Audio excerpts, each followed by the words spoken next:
বাংলাদেশ জাতীয়তাবাদী দল বিএনপির একজন স্থায়ী সদস্য গয়েশ্বর চন্দ্র রায়। তবে হিন্দু ধর্মের অনুসারী হওয়া সত্ত্বেও তাকে সবসময় সাদা পাঞ্জাবি এবং সাদা টুপিতে দেখা যায়। আর এই নিয়েই সামাজিক যোগাযোগ মাধ্যমে চলে বিভিন্ন সময় তর্ক বিতর্ক। কেন তিনি এ ধরনের পোশাক পরেন, এই প্রশ্ন প্রায় সকলের মনেই জাগে। আর সেই প্রশ্নের সমাধান নিয়ে আজকে আমরা হাজির হয়েছি। তার এ ধরনের পোশাকের পেছনে রয়েছে দুটি রহস্যজনক ঘটনা। এক নাম্বার হচ্ছে 2018 সালে ঢাকা 3 আসন থেকে তিনি নির্বাচনে অংশ নিয়েছিলেন।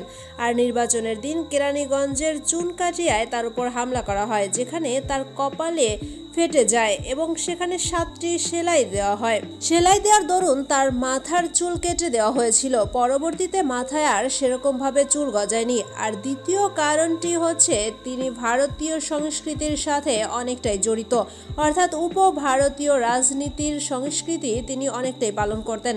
নেতাজি সহ উপ-ভারতীয় সংস্কৃতির বিভিন্ন নেতারাই মাথায় বিভিন্ন রঙের টুপি পরতেন। পাশাপাশি নেপাল, শ্রীলঙ্কার বিভিন্ন নেতারা মাথায় টুপি পরেন। আর সেই সংস্কৃতিকে মান্য করেই তিনি সাদা রঙের টুপি পরতে শুরু করেন। গয়েশ্বর চন্দ্র রায় 5ম জাতীয় সংসদ নির্বাচনে জয়লাভ করে পরিবেশ ও বন মন্ত্রণালয়ের প্রতিমন্ত্রীর দায়িত্ব পালন করেছেন।